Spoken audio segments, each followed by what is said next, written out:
Good morning, welcome to ఎస్టుడే news.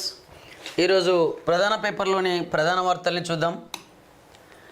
ఈనాడు శంషాబాద్లో ఆరోగ్య hub, అన్ని రోగాలకు అక్కడే వైద్య సేవలు, విదేశాల నుంచి వచ్చే రోగులకు గ్రీన్ ఛానల్. ముఖ్యమంత్రి రేవంత్ రెడ్డి అభివృద్ధిలో చంద్రబాబుతో పోటీ పడతామని వెల్లడి. ప్రపంచంలోని అన్ని జబ్బులకు సంబంధించి ఒకే చోట వైద్యం అందేలా తెలంగాణ హెల్త్ టూరిజం హబ్ ఏర్పాటు చేయాలని ప్రాథమికంగా నిర్ణయించినట్లు సీఎం రేవంత్ రెడ్డి వెల్లడించారు. శంషాబాద్ అంతర్జాతీయ విమానాశ్రయానికి చుట్టూ 500 నుండి 1000 ఎకరాలు సేకరించి ప్రపంచంలో పేరుగాంచిన వైద్య సంస్థలన్నీ అందులో నెలకొల్పేలా చూస్తామన్నారు. బసవతారకం క్యాన్సర్ ఆసుపత్రికి కూడా స్థలాన్ని కేటాయిస్తామని తెలిపారు. విదేశాల నుంచి వచ్చే రోగులకు ఎలాంటి ఇబ్బంది లేకుండా ఒక గ్రీన్ ఛానల్ ఏర్పాటు చేసి అన్ని సౌకర్యాలు కల్పించాలనే ఆలోచన ఉందని సీఎం పేర్కొన్నారు. శనివారం హైదరాబాద్లోని బసవతారకం ఇండో అమెరికన్ క్యాన్సర్ ఆసుపత్రి పరిశోధనా సంస్థ 24వ వ్యవస్థాపక దినోత్సవంలో ఆయన ముఖ్య అతిథిగా పాల్గొన్నారు.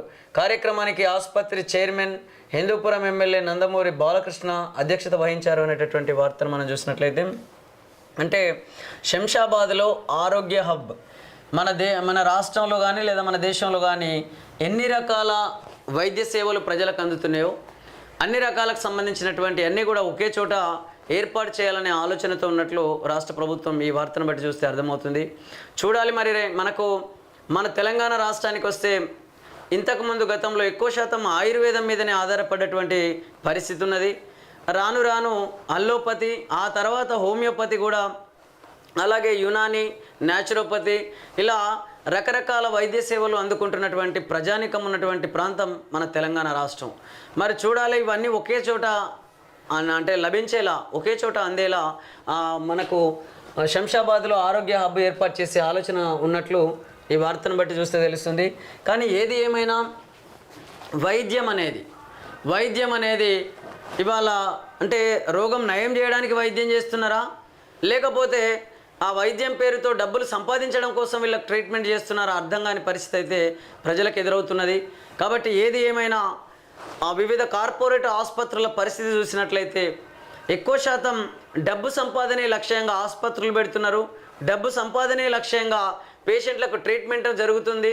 డబ్బు సంపాదనే లక్ష్యంగా అక్కడ ఉన్నటువంటి అనేక మంది డాక్టర్లకు అక్కడ అంటే టార్గెట్స్ పెట్టి వాళ్ళు పనులు చేస్తున్నటువంటి పరిస్థితి ఉన్నది అని చెప్పేసి కూడా అనేక విమర్శలు వస్తున్నాయి.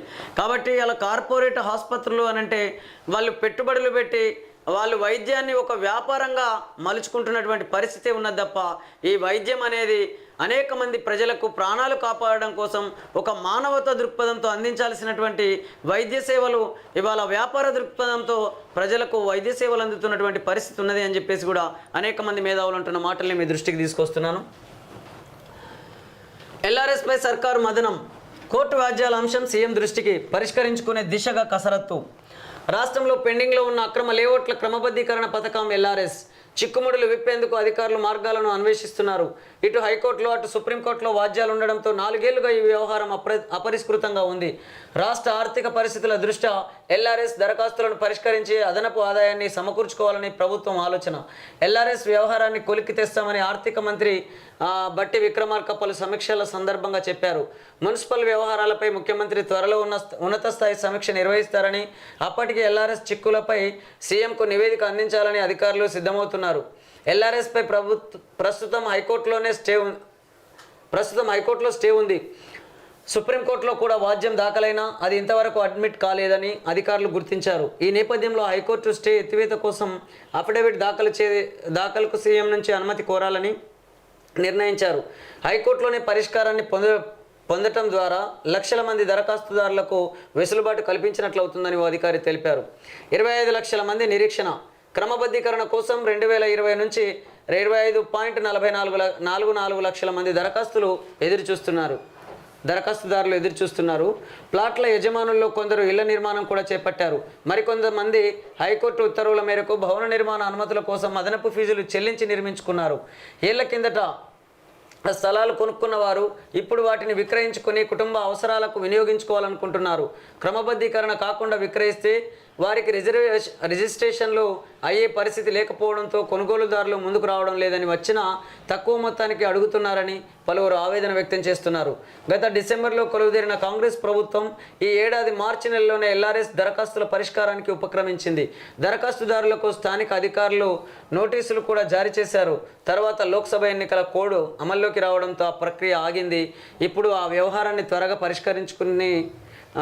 పరిష్కరించుకుంటే రాష్ట్ర ఖజానాకు కొంత ఉపయుక్తంగా ఉంటుందని సర్కారు భావిస్తోంది అనేటటువంటి వార్తను మనం చూసినట్లయితే నిజంగా ఎల్ఆర్ఎస్ విషయంలో గత ప్రభుత్వం కూడా ఎల్ఆర్ఎస్ అంటే చాలా సమస్యలు ఉన్నటువంటి ఈ ల్యాండ్ రెగ్యులరైజ్ చేయాలి, ఎంతో కొంత ఫీజు విధించి రెగ్యులరైజ్ చేయాలి, తద్వారా ప్రభుత్వ ఖజానాకు కొంత ఉపయోగపడుతుందని చెప్పేసి కూడా ఈ స్కీమ్ తీసుకొచ్చినటువంటి పరిస్థితి.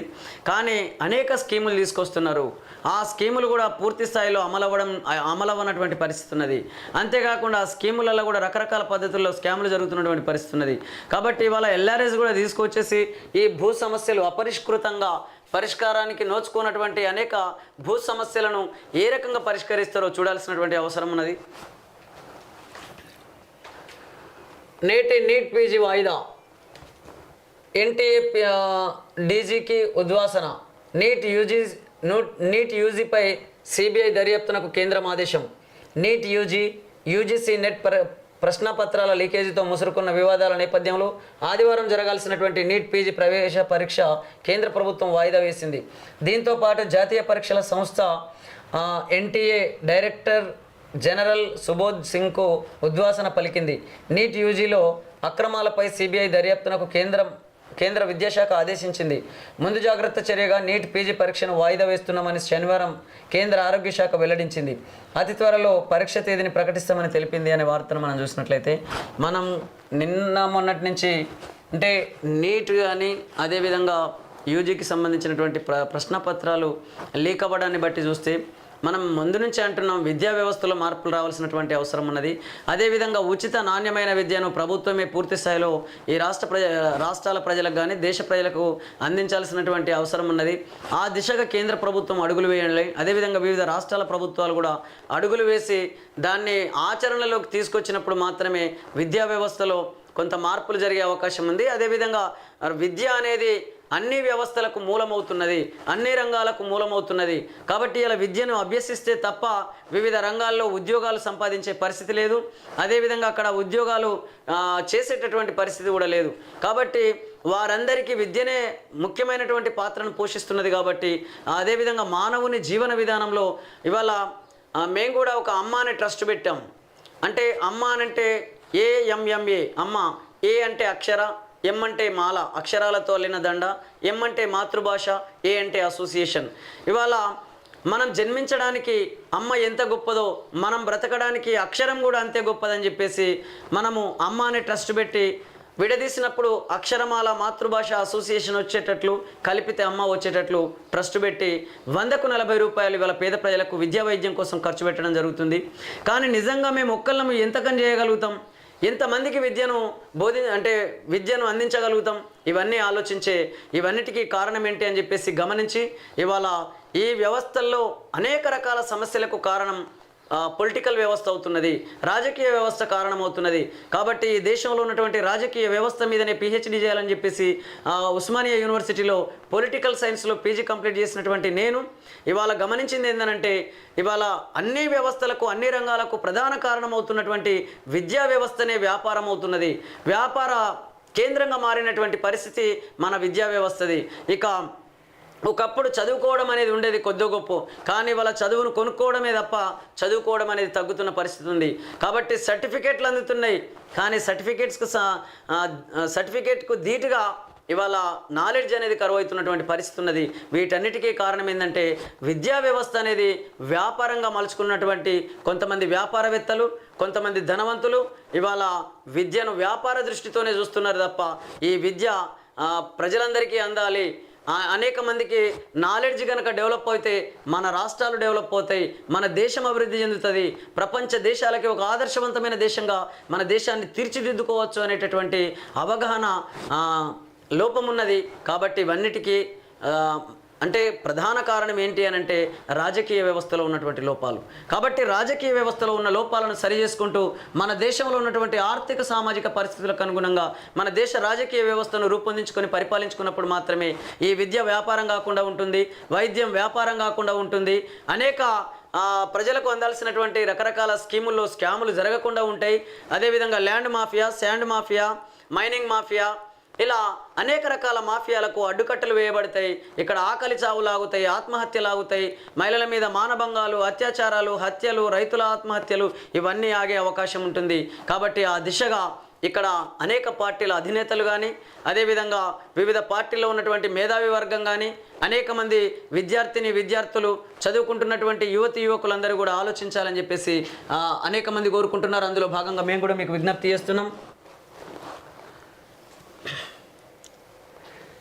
జనాభా ప్రాతిపదికన నిధులు ఇవ్వండి, సెస్సులు సర్ఛార్జీలు 10% పరిమితం చేయండి, రాష్ట్రాల నికర రుణ పరిమితి ఎంతో బడ్జెట్కు ముందే చెప్పండి.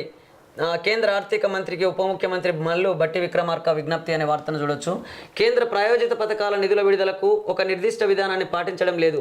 రాష్ట్రాలకు న్యాయం జరగాలంటే ఆ నిధులను జనాభా నిష్పత్తి ప్రకారం దామాషా పద్ధతిలో విడుదల చేయాలి అని ఉప ముఖ్యమంత్రి ఆర్థిక శాఖ మంత్రి మల్లు భట్టి విక్రమార్క కేంద్ర ప్రభుత్వాన్ని కోరారు.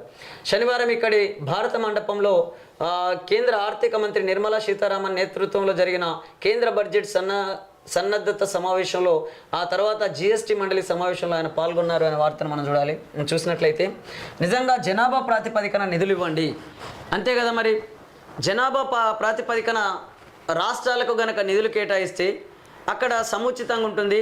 అదేవిధంగా జనాభా దామాషా ప్రకారం దాంతోపాటు ఇక్కడ అంటే జనాభా నిష్పత్తి ప్రకారం అదేవిధంగా ఏ సామాజిక వర్గాలు ఎంత శాతం ఉన్నారు, మరి వాళ్ళ ఆర్థిక స్థితిగతులు ఎలా ఉన్నాయి, ఇవన్నిటినీ దృష్టిలో పెట్టుకొని కనుక నిధులు కేటాయించినట్లయితే అన్ని సామాజిక వర్గాల ప్రజలు అభివృద్ధి చెందే అవకాశం ఉన్నది, అన్ని రాష్ట్రాల ప్రజలు కూడా అభివృద్ధి చెందే అవకాశం ఉన్నది. అంతేగాని ఒక రాష్ట్రాన్ని ఒక రకంగా మరో రాష్ట్రాన్ని మరో రకంగా అభివృద్ధి చేస్తామనంటే ఇక్కడ అంతర్గతంగా అనేక రకాల విభేదాలు వచ్చే అవకాశం ఉన్నది. దేశంలో అనేక రకాల సమస్యలు తలెత్తే అవకాశం ఉన్నది. కాబట్టి ఖచ్చితంగా ఈ కేంద్ర ప్రభుత్వం రాష్ట్రాల యొక్క జనాభా దామాషా ప్రకారం, అదేవిధంగా ఏ సామాజిక వర్గాల స్థితిగతులు ఎలా ఉన్నాయి, ఆర్థిక పరిస్థితులు ఎలా ఉన్నాయి, సామాజిక పరిస్థితులు ఎలా ఉన్నాయి అనేటి అన్నిటినీ దృష్టిలో పెట్టుకొని అటు రాజకీయ రంగాల్లో కానీ అదేవిధంగా ఇటు ఆర్థిక రంగాల్లో కానీ వాళ్ళు నిర్ణయాలు తీసుకుంటూ అమలు చేసినట్లయితే అన్ని సామాజిక వర్గాలకు సంబంధించినటువంటి ప్రజలు అభివృద్ధి చెందే అవకాశం ఉన్నది. అదేవిధంగా అన్ని రాష్ట్రాలకు సంబంధించినటువంటి ప్రజలు కూడా జనాభా నిష్పత్తి ప్రకారం కనుక వీళ్ళు నిధులు కేటాయించినట్లయితే ఖచ్చితంగా అన్ని రాష్ట్రాల ప్రజలు అభివృద్ధి చెంది ఈ దేశమంతా కూడా సమిష్టిగా సమగ్రతతో ప్రజలందరూ కలిసికట్టుగా ఈ దేశాన్ని రక్షించుకుంటూ అదేవిధంగా ఈ దేశాన్ని ప్రపంచ దేశాలకు ధీటుగా అభివృద్ధి చేసుకునే అవకాశం ఉన్నది. ఆ దిశగా కేంద్ర ప్రభుత్వం అడుగులు వేయాలని చెప్పేసి భట్టి విక్రమార్క గారు కూడా ఆ దృష్టితోనే మాట్లాడినట్టు తెలుస్తున్నది. అదేవిధంగా అనేక మంది మేధావులు అంటున్నారు. మేము కూడా ఈ కేంద్ర ప్రభుత్వానికి విజ్ఞప్తి చేస్తున్నాం. బారాస పాలనలో సింగరేణిలో ఆర్థిక విధ్వంసం, రాష్ట్ర ప్రభుత్వం న్యాయ విచారణ జరిపించాలి. కేంద్ర మంత్రి కిషన్ రెడ్డి. భాజపా కాంగ్రెస్ తోడు దొంగలు, నది జలాల అప్పగింత గనుల వేలంతో రాష్ట్రానికి తీరని ద్రోహం అని చెప్పేసి కేటీఆర్ గారు. ఇది ఈ పార్టీ స్వామ్యంలో ఉన్నటువంటి ప్రధాన సమస్య. ఇవాళ భాజపా కాంగ్రెస్ తోడు దొంగలు అని చెప్పేసి కేటీఆర్ గారు మాట్లాడతారు. అదేవిధంగా కాంగ్రెస్ బీఆర్ఎస్ తోడు దొంగలని బీజేపీ మాట్లాడుతుంది. అదేవిధంగా బీజేపీ బారాస రెండు తోడు దొంగలు అని చెప్పేసి కాంగ్రెస్ మాట్లాడుతుంది. అంటే ఏది ఏమైనా మీరు దొంగలంటే మీరు దొంగలు, మీరు అక్రమాలకు పాల్పడుతురు అంటే మీరు అక్రమాలకు పాల్పడుతురు. మీ పార్టీ హయాంలో అవినీతి జరిగింది అంటే మీ పార్టీ హయాంలో, మీ పార్టీ ప్రభుత్వ హయాంలో అవినీతి జరిగిందని చెప్పేసి ఒకరి మీద ఒకరు దుమ్మెత్తి పోసుకుంటూ, ఒకరు చేసిన అన్యాయాలను ఒకరు ఎత్తి చూపుతూ, ఒకరు చేసినటువంటి అవినీతిని మరొకరు బయట పెడుతూ ఇట్లా విమర్శలు చేసుకుంటున్నటువంటి పరిస్థితి ఉన్నది. కానీ నిజంగా నా ప్రజలకు ఆర్థికంగా ఏ విధంగా వాళ్ళకు మేలు చేయగలుగుతాం, వాళ్ళని ఏ విధంగా ఆర్థికంగా శక్తివంతులుగా తయారు చేసుకోగలుగుతాం, ఈ రాష్ట్రాన్ని ఏ విధంగా అభివృద్ధి చేసుకోగలుగుతాం, ఈ రాష్ట్రంలో నిరక్షరాస్యతను నిరుద్యోగ సమస్యను ఎట్లా పరిష్కరించుకోగలుగుతాం అని ఆలోచించే నాయకులే కరువవుతున్నటువంటి పరిస్థితి ఉన్నది ఎన్నికల వ్యవస్థలో. ఎందుకనంటే పెట్టుబడులు పెట్టి రాజకీయాల్లోకి వస్తున్నటువంటి రాజకీయ నాయకుల వల్ల ఈ సమస్యలు ఎట్లా పరిష్కరించబడతాయో ఒకసారి ఆలోచించాలని చెప్పేసి అనేక మంది మేధావులు అంటున్నారు. ఆ విషయాలని మీ దృష్టికి తీసుకొస్తున్నాం. జిఎస్టీలోకి పెట్రోపై రాష్ట్రాలదే నిర్ణయం. ప్లాట్ఫామ్ టికెట్లకు జిఎస్టీ మినహాయింపు, రైల్వేలో మరికొన్ని సేవలకు, ప్రైవేట్ హాస్టళ్లకు ఎరువుల అంశంపై పార్లమెంటరీ కమిటీకి జిఎస్టీ మండలి నిర్ణయాలు. జిఎస్టీ మండలి సమావేశాల వివరాలు వెల్లడిస్తున్న నిర్మలా సీతారామన్ అనేటటువంటి వార్తను మనం చూడొచ్చు. అదేవిధంగా దిశ ప్రధాన పేపర్లోని ప్రధాన వార్తలు చూద్దాం. రోహిత్ సేన సెమీస్కు చేరినట్టే, సూపర్ 8లో రెండో గెలుపుతో బెర్త్ దాదాపు ఖాయం, బంగ్లాపై భారీ విజయం అనే వార్తను చూడొచ్చు. చంద్రబాబుతో పోటీ పడతా, ఇప్పుడు నాకు ఆ ఛాన్స్ వచ్చింది, ప్రతిరోజు 18 గంటలకు పైగా పనిచేస్తా, అభివృద్ధి సంక్షేమంలో ఇక పరుగులు, 1000 ఎకరాల్లో హెల్త్ టూరిజం హబ్, బసవతారకం ఆసుపత్రిలో సీఎం రేవంత్. పొరుగు రాష్ట్రంలో చంద్రబాబు సీఎంగా బాధ్యతలు చేపట్టారు.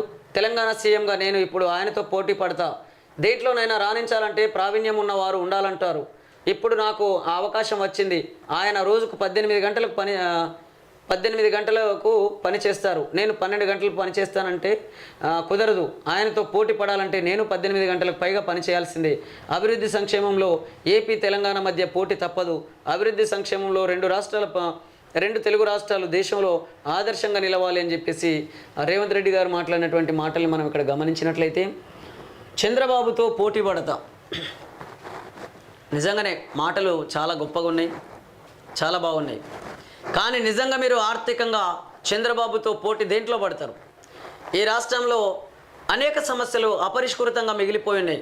గత బీఆర్ఎస్ పార్టీ ప్రభుత్వ హయాంలో కూడా అనేక సమస్యలు అపరిష్కృతంగానే మిగిలిపోయినటువంటి పరిస్థితి ఉన్నది. వాటన్నిటిని పరిష్కరించగలుగుతారా? ఏ విధంగా ఈ రాష్ట్రాన్ని పక్కనున్న తెలుగు రాష్ట్రం ఆంధ్రప్రదేశ్తో మీరు ఏ విధంగా అభివృద్ధి చేయగలుగుతారో అవన్నీ వివరాలు తెలియజేయండి. కాబట్టి ఏది ఏమైనా మీది గురు శిష్యుల బంధం కాబట్టి మీరు కూడా అంటే కుటుంబ రాజకీయాలకు, వారసత్వ రాజకీయాలకు ప్రోత్సహిస్తున్నట్లు కనబడుతున్నది. ఇక్కడ కుటుంబ రాజకీయాలను, వారసత్వ రాజకీయాలను, ధన రాజకీయాలను ప్రోత్సహిస్తున్నంత కాలం మీరు నాయకులు ఎవరైనా ఏ పార్టీ అధికారంలోకి వచ్చినా ఇక్కడ ప్రజలకు పూర్తి సమస్యలు పరిష్కరించబడే అవకాశమే లేదని చెప్పేసి అనేక మంది మాట్లాడుతున్నారు. కాబట్టి ఇవన్నిటిని ఒకసారి మనం గమనించినట్లయితే, చంద్రబాబుతో పోటీ పడతానంటే దేంట్లో పోటీ పడతారు? చంద్రబాబు నాయుడు గారు అంతకుముందు సీఎంగా ఉన్నప్పుడు మరి ఎంత శాతం నిరక్షరాస్యత నిర్మూలించబడ్డది, ఎంత శాతం నిరుద్యోగ సమస్య పరిష్కరించబడ్డది, కాబట్టి ఎంత శాతం నా రాష్ట్రంలో, నా తెలుగు ఉమ్మడి ఆంధ్రప్రదేశ్ రాష్ట్రంలో ఎంత శాతం అభివృద్ధి చెందింది? మరి అలా వీళ్ళందరూ ఈ పార్టీ ప్రభుత్వాలు ఫామ్ చేసినటువంటి వీళ్ళు నిజంగానే అభివృద్ధి చేసినట్లయితే ఇప్పటికీ ఈ దేశంలో, ఈ రాష్ట్రాలలో పేదరికం ఎందుకున్నది? కాబట్టి పేదరికానికి గల ప్రధాన కారణాలు ఏంటి? అదేవిధంగా నిజంగా మీరు మీ గుండె మీద చేసుకొని చెప్పండి, మీరు కుటుంబ రాజకీయాలకు పాల్పడతలేరా? మీరు వారసత్వ రాజకీయాలకు పాల్పడతలేరా? మీరు ధన రాజకీయాలకు పాల్పడతలేరా? ఒకవేళ ఈ పాల్పడడానికి ఆ రాజకీయ వ్యవస్థలో అవకాశాలు లేవంటారా? ఇవన్నీ కూడా ఆలోచించండి. అందుకే మేము ఒకటే విజ్ఞప్తి చేస్తున్నాం, ఎవరు కూడా కావాలని కోరుకొని నష్టాన్ని కోరుకోరు, నష్టం తెచ్చుకోవాలనుకోరు, నష్టం చేయాలనుకోరు. కానీ ఆయా పరిస్థితులను బట్టి వాళ్ళు వాటికి పాల్పడుతున్నటువంటి పరిస్థితి ఉన్నది అని చెప్పేసి కూడా అనేక మంది మేధావులు అధ్యయనం చేస్తున్నారు. అందుకే రాబోయే రోజులలో ఎన్నికల వ్యవస్థలో మార్పు తీసుకురావడం కోసం ఈ పార్టీల నాయకులందరూ కూడా ప్రయత్నం చేయాల్సినటువంటి అవసరం ఉన్నది. అదేవిధంగా ఆయా పార్టీలో ఉన్నటువంటి కింది స్థాయి నాయకులందరూ కూడా ఆలోచించాల్సినటువంటి అవసరం ఉన్నది. మేధావి వర్గం కూడా ఆలోచించాల్సినటువంటి అవసరం ఉన్నది. కాబట్టి మేము ఒకటే కోరుకుంటున్నాం, ఎన్నికల వ్యవస్థలో మార్పులు రాకుండా మీరు దేంట్లో పోటీ పడతారో, ఏ విధంగా ప్రజలకు న్యాయం చేయగలుగుతారో అవన్నీ కూడా వివరంగా చెప్పండి. కానీ మాటలు చూస్తే మాత్రం వివిధ మీటింగ్లలో కానీ, సభలు సమావేశాలలో కానీ చాలా గొప్పగా మాట్లాడుతున్నారు. ఆచరణలో మాత్రం చాలా విఫలమవుతున్నటువంటి పరిస్థితి అనేక మంది నాయకులది, అదేవిధంగా వివిధ పార్టీలది. ఇది క్లియర్గా కనబడుతుంది. దేశానికి స్వాతంత్రం వచ్చినప్పటి నుంచి ఇప్పటి వరకు మన దేశంలో ఇంకా ఆకలి చావులు ఉన్నాయి, ఆత్మహత్యలు జరుగుతున్నాయి, హత్యలు జరుగుతున్నాయి, అదేవిధంగా మహిళల మీద మానభంగాలు జరుగుతున్నాయి, అత్యాచారాలు జరుగుతున్నాయి, ఇటు రైతుల ఆత్మహత్యలు జరుగుతున్నాయి, నిరక్షరాస్యత ఒకవైపు పెరుగుతూనే ఉంది, నిరుద్యోగ సమస్య విపరీతంగా పెరుగుతున్నటువంటి పరిస్థితి ఉన్నది. అనేక మంది చదువుకున్నటువంటి యువతి యువకులకు ఉద్యోగాలు లేక, ఉపాధి అవకాశాలు లేక రోడ్ల మీద పడి ఎక్కడికక్కడ తమ బతుకు తెరువు కోసం అనేక పనులు చేసుకుంటున్నటువంటి పరిస్థితి ఉన్నది. అయినప్పటికీ కూడా చాలని కడుపుతో జీవనాన్ని కొనసాగిస్తున్నటువంటి పరిస్థితి అనేక మంది నిరుద్యోగ యువతి యువకులది. కాబట్టి వాటిని పరిష్కరించాలి అని అంటే ధన రాజకీయాలు లేకుండా చూడాల్సినటువంటి అవసరం ఉన్నది. ఆ దిశగా ప్రయత్నం చేసినప్పుడు మాత్రం ఈ సమస్య పరిష్కరించబడే అవకాశం ఉన్నదని అనేక మంది మేధావులు అంటున్నారు. 6 ఏళ్లలో 18,000 కోట్లు రైతు బంధు రూపంలో వెంచర్లు, బీడు భూములు, హైవేలకు 20 ఎకరాలకు పైగా ఉన్న వారికి సుమారు 5,000 కోట్లు. 72,910 కోట్లలో పావు వంతు వీటికే పెట్టుబడి సాయం పేరుతో కట్టబెట్టిన గత సర్కారు. అందుకు సంబంధించిన లెక్కలు తీసిన కాంగ్రెస్ ప్రభుత్వం త్వరలో ప్రజల ముందుకు పూర్తి వివరాలు. బీఆర్ఎస్ హయాంలో తీసుకొచ్చిన రైతు బంధు పథకం ద్వారా 1,000 కోట్లు వృధా అయ్యాయనే ఆరోపణలు వినిపిస్తున్నాయి. 2018 నుంచి 2023 వానాకాలం వరకు 11 విడతల్లో సుమారు 72,910 కోట్లు రైతు బంధు స్కీమ్ కోసం గత ప్రభుత్వం ఖర్చు చేసింది. ఇందులో సుమారు 18,000 కోట్లు అనర్హులకు, అవసరం లేని భూములకు అప్పనంగా ముట్టజెప్పినట్టు కాంగ్రెస్ ప్రభుత్వం గుర్తించిందని తెలుస్తున్నది. వెంచర్లు, బీడు భూములు, హైవేలకు సైతం సాయం అందించినట్టు తేలింది. 20 ఎకరాల పైబడిన రైతులకు ఏకంగా 5,000 కోట్లు పెట్టుబడి సాయం కింద అందించినట్టు తేలిందని సమాచారం. అందులో ఎమ్మెల్యేలు, ఎంపీలు, ఐఏఎస్, ఐపీఎస్, బడా పారిశ్రామికవేత్తలు సైతం ఉన్నట్లు సమాచారం. రైతు బంధు ద్వారా ఎంతమంది అనర్హులు లబ్ధి పొందారు, ఎంత మొత్తంలో ప్రజాధనం వృధా అయ్యింది అనే కోణంలో మొత్తం మీద వీళ్ళు వెలికి తీస్తున్నటువంటి పరిస్థితి అయితే ఉన్నది. ఖచ్చితంగా బయటకు రావాల్సిన అవసరం ఉన్నది. 6 ఏళ్లలో 18,000 కోట్లు ఇక రైతు బంధు రూపంలో వెంచర్లు, బీడు భూములు, హైవేలకు 20 ఎకరాలకు పైగా ఉన్న వారికి కూడా సుమారు 5,000 కోట్లు అని చెప్పేసి అంటే నిజంగా ఎంత అవినీతి జరిగినట్లు. అనర్హులకు, అర్హత లేనటువంటి వాళ్ళకు కూడా రైతు బంధు ఇచ్చారు అని అంటే మరి ప్రభుత్వాలు ఫామ్ అవుతున్న దేనికోసం? ధనవంతులను ఇంకా ధనవంతులను చేయడానిక? పేద ప్రజలు కానీ అన్ని రకాల ప్రజలు, ఇటు పేద ప్రజలు, మధ్యతరగతి ప్రజలు, ధనవంతులు, మన దేశంలో ఉన్నటువంటి వాళ్ళేమో కేంద్రానికి, అదేవిధంగా మన రాష్ట్రంలో ఉన్నటువంటి వాళ్ళు ఇటు రాష్ట్రానికి, రాష్ట్ర ప్రభుత్వానికి, అటు కేంద్ర ప్రభుత్వానికి వివిధ రూపాల్లో పన్నులు చెల్లిస్తున్నటువంటి పరిస్థితి ఉన్నది. మరి అనేక మంది ప్రజలు కష్టపడి కండలు కరగదీసుకొని చెమట చుక్కలు చిందించి అటు ఫ్యాక్టరీలలో, ఇటు పంట పొలాలలో వాళ్ళు అనేక రకాల కష్టాలు పడుతూ పన్నుల రూపంలో ప్రభుత్వానికి కట్టిన పన్నులను ఇవాళ మీరు ఆ ప్రజాధనాన్ని అంతా కూడా అర్హులైనటువంటి వాళ్ళకు కాకుండా అర్హత లేనటువంటి వాళ్లకు, అత్యంత ధనవంతులకు మీరు రైతు బంధు రూపంలో కట్టబెట్టిరు అని అంటే ఆ డబ్బులన్నీ ఎవరి? ఆ డబ్బులు ఎక్కడి నుంచి వచ్చినాయి? ఇవన్నీ కూడా ప్రజలకు సమాధానం చెప్పాల్సినటువంటి అవసరం ఉన్నది. కాబట్టి ఏది ఏమైనా, ఏ స్కీమ్ తీసుకొచ్చినా, ఏ ప్రభుత్వమైనా, ఏ పార్టీ ప్రభుత్వాన్ని ఫామ్ చేసినా పేద ప్రజలను ఆదుకోవడానికి ఉన్నది కదా. కానీ పేద ప్రజలను ఆదుకోకుండా ధనవంతులను అత్యంత ధనవంతులు చేస్తున్న తీరే కనబడుతున్నది. ఆ ధనవంతులకు రకరకాల రూపాల్లో వాళ్ళు తీసుకున్నటువంటి రుణాలను కూడా మాఫీ చేస్తున్నటువంటి పరిస్థితి వివిధ పార్టీల రూపంలో ప్రభుత్వాలు ఫామ్ అవుతున్నటువంటి వాళ్ళు చేస్తున్న పని, ఆ ఘనకార్యాలు మనకు కనబడుతున్నాయి.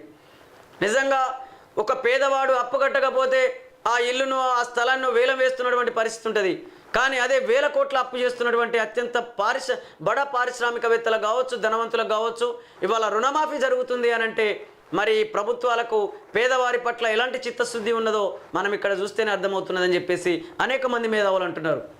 కాబట్టి వాళ్ళకి సమాధానం చెప్పాల్సినటువంటి బాధ్యత ఈ రాష్ట్ర ప్రభుత్వాలకు, ఈ కేంద్ర ప్రభుత్వం మీద ఉన్నది. అందుకే మన దేశంలో ధన రాజకీయాలు ఆగినప్పుడు ఈ సమస్యలన్నీ పరిష్కరించబడే అవకాశం ఉన్నదని చెప్పేసి అనేక మంది మేధావులు అంటున్న మాటల్ని మీ దృష్టికి తీసుకొస్తున్నాం. మహిళా శక్తి క్యాంటీన్లకు ఇందిరమ్మ పేరు త్వరలో ఖరారు చేయనున్న రాష్ట్ర సర్కార్. 2 ఏళ్లలో రాష్ట్రంలో 150 క్యాంటీన్లు నెలకొల్పాలని ప్రణాళిక. సచివాలయంలో ఇప్పటికే స్టార్ట్. ఇతర రాష్ట్రాల ఫంక్షనింగ్పై స్టడీతో నిర్ణయం అనేటటువంటి వార్తను మనం చూడవచ్చు. మహిళా శక్తి క్యాంటీన్లకు ఇందిరమ్మ పేరు. ఎందుకు ఈ రాష్ట్రంలో అనేక మంది మహిళలు నిస్వార్థంగా వివిధ పార్టీలకు అతీతంగా ప్రజల కోసం సేవలు అందించినటువంటి ఎంతోమంది మహిళలు ఉన్నారు కదా, వాళ్ళ పేర్లు ఎందుకు పెట్టలేకపోతున్నాం? అదేవిధంగా ఈ దేశం కోసం ప్రాణాలు అర్పించినటువంటి బిడ్డలు ఎంతోమంది ఈ తెలంగాణ రాష్ట్రంలో ఉన్నారు కదా. ఏ పార్టీకి సంబంధం లేకుండా పార్టీలకు అతీతంగా ప్రజల కోసం పనిచేసినటువంటి అనేక మంది బిడ్డలు ఉన్నారు. వాళ్ళకి ఎందుకు ఆ పేర్లు పెట్టలేకపోతున్నామో ఈ పార్టీలు సమాధానం చెప్పాల్సినటువంటి అవసరం ఉన్నది. అందుకే ఏ పార్టీ ప్రభుత్వాన్ని ఫామ్ చేస్తే ఆ పార్టీకి సంబంధించినటువంటి నాయకుల పేర్లు పెట్టుకుంటూ అంతకుముందు ఉన్నటువంటి అపోజిషన్ పార్టీ నాయకుల పేర్లను తొలగిస్తూ వీళ్ళు రకరకాల పద్ధతులలో తమ పరిపాలన కొనసాగిస్తున్నటువంటి పరిస్థితి ఉన్నది అని చెప్పేసి అనేక మంది అంటున్నారు. కాబట్టి ఏది ఏమైనా మీరు నిస్వార్థంగా ప్రజల కోసం అనేక మంది సేవలు చేసినటువంటి వాళ్ళ పేర్లు పెట్టినట్లయితే ఈ పార్టీ సమస్యలు వచ్చే అవకాశం ఉండదు. ఇక లేకపోతే ఈ పార్టీ ప్రభుత్వాన్ని ఫామ్ చేస్తే ఆ పార్టీ అధినేతల పేర్లను పెట్టడం, లేదా మరో పార్టీ ప్రభుత్వాన్ని ఫామ్ చేస్తే ఆ పార్టీకి సంబంధించినటువంటి అధినేతల పేర్లు పెట్టుకొని మీ పరిపాలన కొనసాగించినట్లయితే ఖచ్చితంగా ప్రజల్లో కొంత నిరాశ నిస్పృహలు కలిగే అవకాశం ఉన్నది. కాబట్టి అలాంటి పరిస్థితులు లేకుండా ప్రజలందరూ, రాష్ట్ర ప్రజలు ఐక్యంగా సమిష్టిగా ఆర్థికంగా రాష్ట్రాన్ని అభివృద్ధి చేసుకునే విధంగా వారి యొక్క సహాయ సహకారాలు అందిపుచ్చుకునేలా ఈ రాష్ట్ర ప్రభుత్వ పథకాలు ఉండాలి. అదేవిధంగా కేంద్ర ప్రభుత్వ పథకాలు కూడా ఉండాలని చెప్పేసి అనేక మంది మాట్లాడుతున్న మాటల్ని మీ దృష్టికి తీసుకొస్తున్నాం.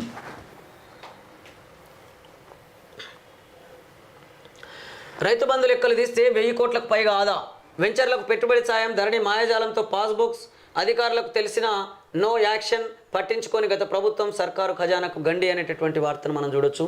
నిజంగా ధరణి పోర్టల్ వచ్చిన తర్వాత, ధరణి పోర్టల్ కంటే ముందు ఉన్నటువంటి అనేక భూ సమస్యలు ఇవాళ తగ్గుతాయేమో అని చెప్పేసి అనుకున్నాం.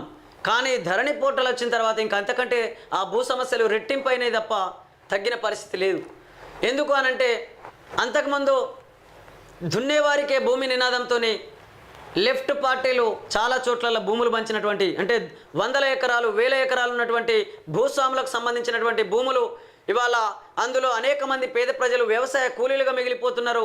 వాళ్ళు చాలని ఆకలితోనే ఆ దొరల భూములలో వెట్టి చాకిరీ చేయాల్సినటువంటి పరిస్థితి ఉన్నది, చేస్తున్నటువంటి పరిస్థితి ఉన్నది. కాబట్టి దున్నేవాడికే భూమి నినాదంతో అనేక మంది ఆ రోజు ఉద్యమకారులు ఇలా భూములు పంచినటువంటి పరిస్థితి.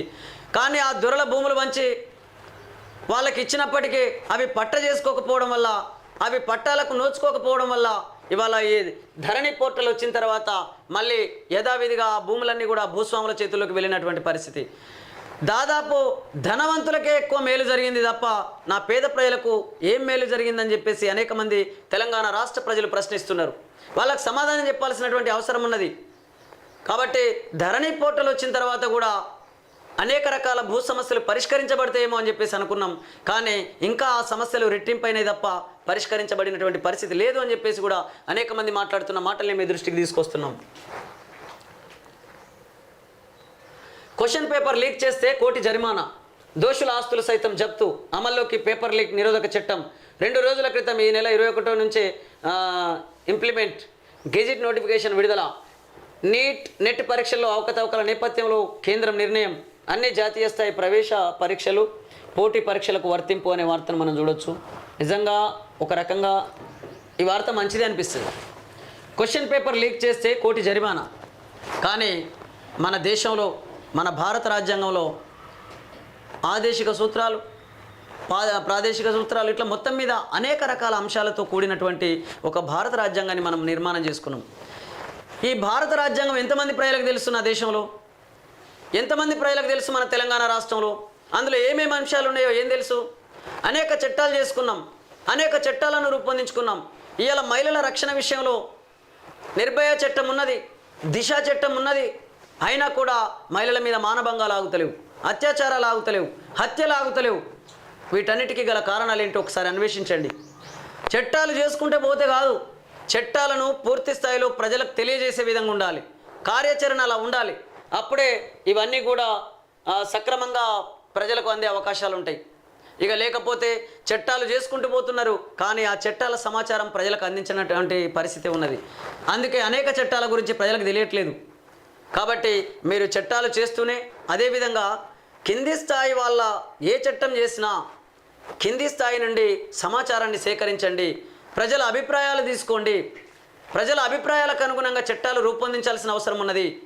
ప్రజల అభిప్రాయాలకు అనుగుణంగా ఆ చట్టాలన్నీ కూడా ప్రజలకు తెలియజేయాల్సినటువంటి అవసరం ఉన్నది. వాటిని అమలు చేసుకునే విషయంలో కూడా ప్రజల సహకారం అనేది ఖచ్చితంగా అవసరం పడుతున్నది. కాబట్టి తప్పకుండా ప్రజల ప్రమేయం లేకుండా ఏ చట్టాలు రూపొందించుకున్నా, ఏ చట్టాలను అమలు చేయాలనుకున్నా ప్రజలే ప్రధాన కారణం. కాబట్టి వారికి తెలియకుండా మనం ఎన్ని చేసినా ఉపయోగం లేదు అని చెప్పేసి కూడా అనేక మంది మేధావులు అంటున్నారు. కాబట్టి ఇప్పటికైనా ఇటు ప్రభుత్వాలు కానీ మేధావులు కానీ అందరూ ఆలోచించండి. ప్రజలందరికీ కూడా భారత రాజ్యాంగం గురించి కానీ భారత రాజ్యాంగంలో పొందుపరిచిన అనేక అంశాలను కానీ అదేవిధంగా మనం చేసుకున్నటువంటి చట్టాల గురించి కానీ పూర్తి స్థాయిలో ప్రజలకు అందేలాగా ప్రాథమిక విద్యా స్థాయి నుంచే ఈ చట్టాల విషయంలో అవగాహన కల్పించే విధంగా ఒక పాఠ్యాంశాన్ని చేర్చి మనం ప్రజలకు అందించినట్లయితే తప్పకుండా మనం ఏ విధంగా బ్రతకాలి, మనం ఏం రాసుకున్నాం, ఆ రాసుకున్న వాటిని ఏ విధంగా మనం అమలు చేసుకోవాలనేటటువంటి అనేక అంశాలను దృష్టిలో పెట్టుకొని విద్యా వ్యవస్థ నుంచే ఈ చట్టాలకు సంబంధించి కానీ భారత రాజ్యాంగానికి సంబంధించిన సమాచారం ప్రజలకు అందే విధంగా కృషి చేయాలని చెప్పేసి నేను కేంద్ర ప్రభుత్వానికి విజ్ఞప్తి చేస్తున్నాను. అదేవిధంగా వివిధ రాష్ట్రాల ప్రభుత్వాలకు కూడా విజ్ఞప్తి చేస్తున్నాము.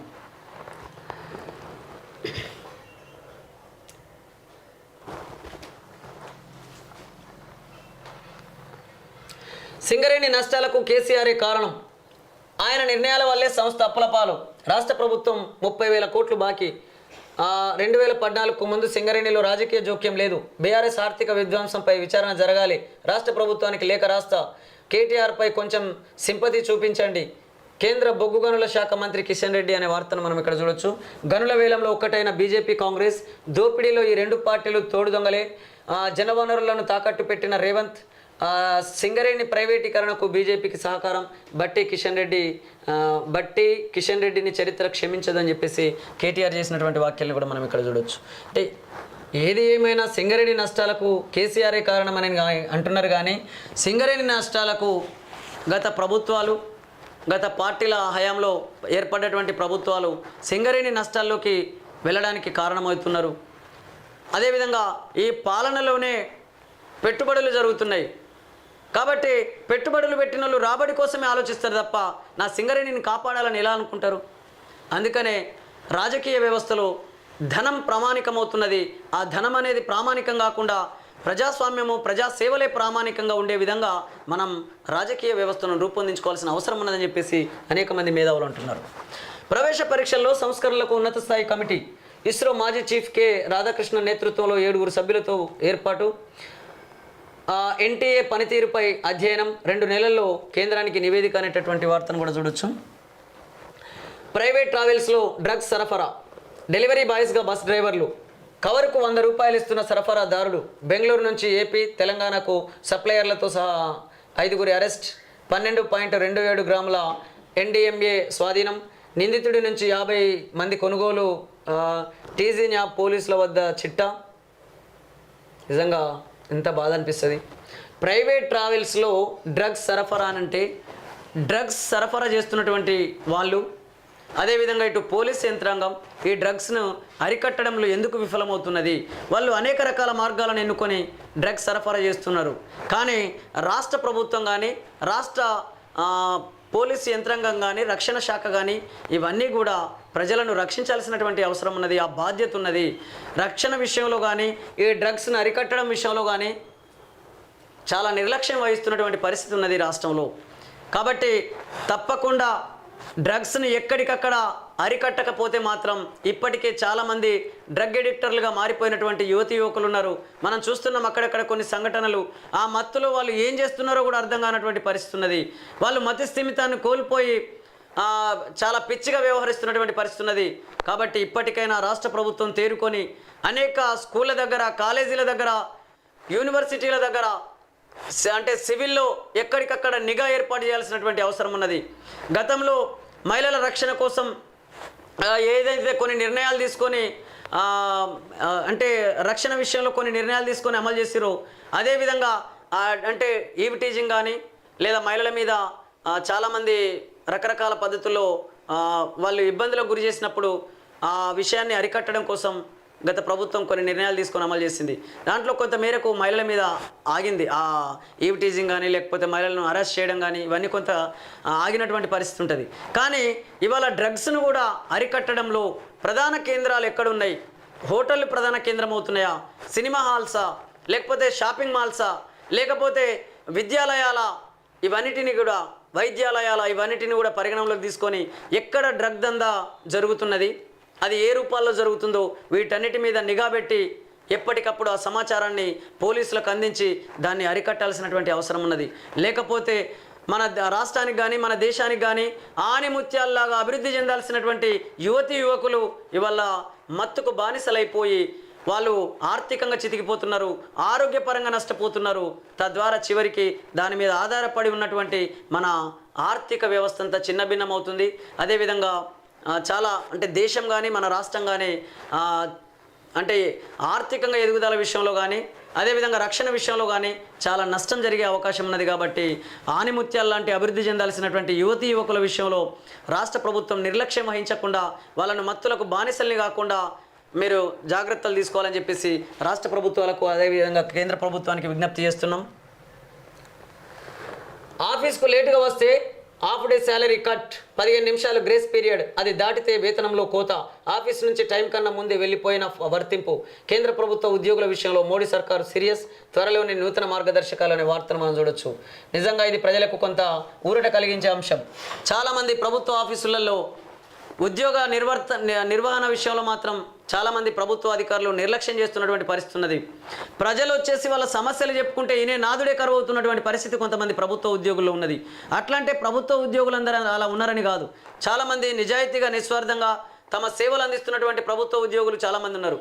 కానీ కొంతమంది ప్రభుత్వ ఉద్యోగుల నిర్లక్ష్యం వల్ల కూడా చాలామంది ప్రజల సమస్యలు ఇప్పటికీ పరిష్కరించబడినటువంటి పరిస్థితి ఉన్నది.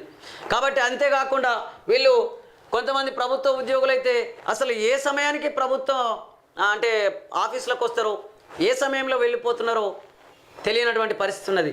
కాబట్టి దానికి అడ్డుకట్ట వేయడంలో భాగంగా ఇవాళ ఆఫీస్కు లేటుగా వస్తే హాఫ్ డే శాలరీ కట్ అని చెప్పేసి కేంద్ర ప్రభుత్వం తీసుకున్న నిర్ణయాన్ని మేము స్వాగతిస్తున్నాం. కానీ కేంద్ర ప్రభుత్వానికి ఒక నివేదిక కూడా తెలియజేస్తున్నాం. ఏంటంటే ఇవాళ ప్రభుత్వ అధికారులను బలవంతంగా మీరు రకరకాల పద్ధతులలో బలవంతంగా పని చేయిస్తామనంటే అది అంత ఈజీ కాదు, అంత సాధ్యం కాదు. కానీ వాళ్ళను ప్రోత్సహించడం ద్వారా ప్రభుత్వ అధికారులను పని చేయించుకున్నట్లయితే వాళ్ళు ఖచ్చితంగా స్వతంత్రంగా స్వచ్ఛందంగా వాళ్ళు నిస్వార్థంగా సేవలు కనుక చేసినట్లయితే ప్రజలు అభివృద్ధి చెందే అవకాశం ఉంటుంది. ప్రజలకు ఆర్థికంగా అనేక సమస్యలు పరిష్కరించబడే అవకాశం ఉంటుంది. ప్రభుత్వ పథకాలన్నీ కూడా ప్రజలకు పూర్తి స్థాయిలో అందే అవకాశం ఉంటుంది. ప్రజలకున్న అనేక రకాల సమస్యలను, అది భూ సమస్య కావచ్చు, విద్యా సమస్య కావచ్చు, వైద్య సమస్య కావచ్చు, ఇక ఏ రకమైన సమస్య అయినా సరే వాళ్ళు పరిష్కరించుకోవాలి అని అంటే దానికి ప్రధాన కారణం ప్రభుత్వ అధికారులే. కాబట్టి ప్రభుత్వ అధికారులు స్వచ్ఛందంగా ఉల్లాసంగా ఉత్సాహంగా పనిచేసే విధంగా మనం అనేక రకాల ప్రణాళికలను తీసుకొచ్చి వీటిని అమలు చేసినప్పుడు మాత్రమే ఇది సాధ్యమయ్యే అవకాశం ఉంటుంది. కాబట్టి కేంద్ర ప్రభుత్వం కూడా ఆ దిశగా అడుగులు వేయాలి. అదేవిధంగా కేంద్ర ప్రభుత్వ ఉద్యోగుల విషయంలో కేంద్ర ప్రభుత్వం మంచి నిర్ణయమే తీసుకుంటుంది. కానీ రాష్ట్ర ప్రభుత్వాలు కూడా ఆలోచించాలి.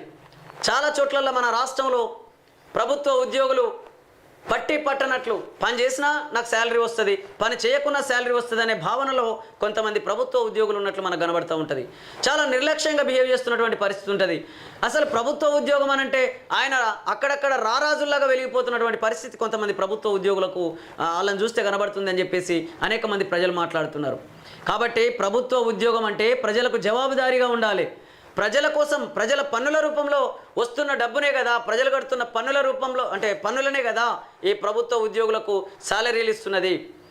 కాబట్టి కనీసం వారికి ఆ అవగాహన లేదా ఏందో తెలియదు. కానీ చాలామంది లంచాలకు ఎగబడుతున్నటువంటి పరిస్థితి ఉన్నది.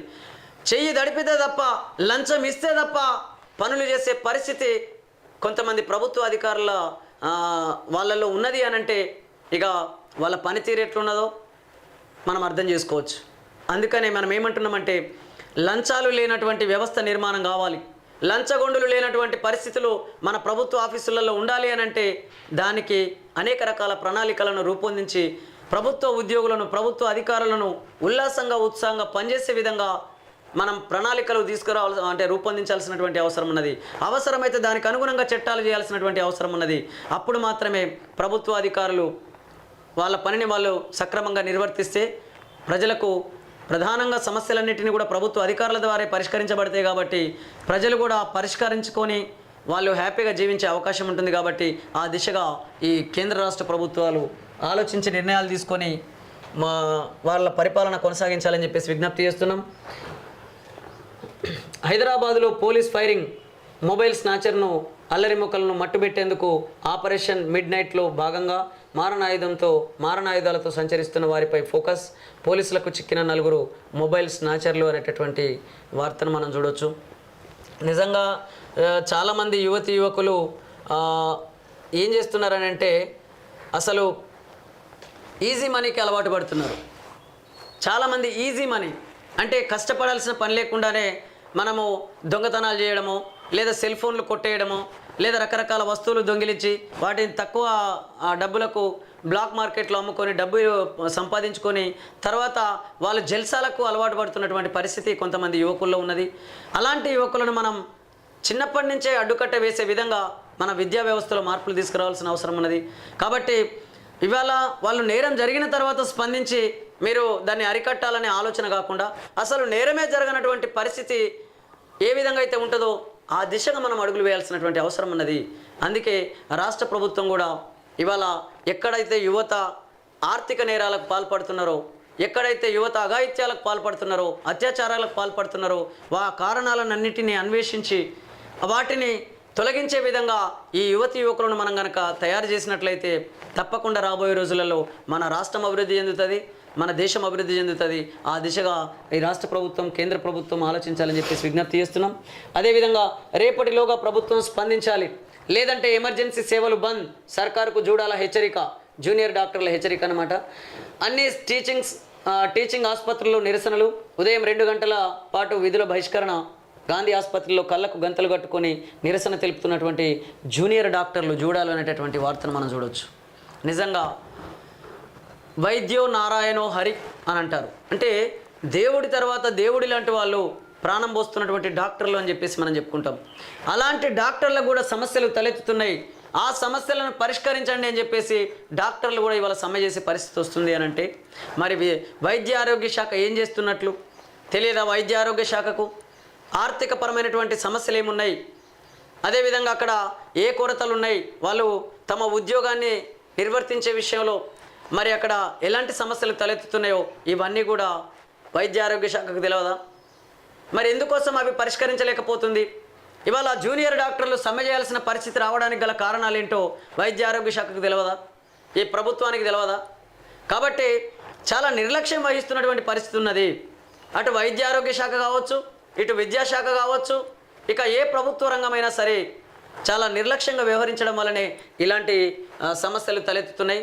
ఆ సమస్యలను పరిష్కరించడం కోసం ఆయా రంగాలకు సంబంధించినటువంటి అటు ప్రభుత్వ ఉద్యోగులు ఇవాళ సమ్మెలోకి దిగాల్సినటువంటి పరిస్థితి ఏర్పడుతుంది. కాబట్టి ఇప్పటికైనా రాష్ట్ర ప్రభుత్వం ఆలోచించి, మీరు సమ్మె చేసిన తర్వాత దాని గురించి ఆలోచించడం కాదు, అసలు సమ్మెలు చేయనటువంటి పరిస్థితి ఏ విధంగా కల్పించబడతాం, ఏ విధంగా మనం వాళ్లకు న్యాయం చేయగలుగుతాం, ఆ సమస్యలను ఎట్లా పరిష్కరించగలుగుతామో ఆలోచించి మీ యొక్క పరిపాలనను కొనసాగించాలని చెప్పేసి నేను రాష్ట్ర ప్రభుత్వానికి విజ్ఞప్తి చేస్తున్నాను. అదేవిధంగా నేను మాట్లాడుతున్న మాటలు కావు, నేను మాట్లాడుతున్న ప్రతి మాట కూడా ఇది నా సొంతం కాదు. అనేక మంది ప్రజల అభిప్రాయాలు, అనేక మంది మేధావుల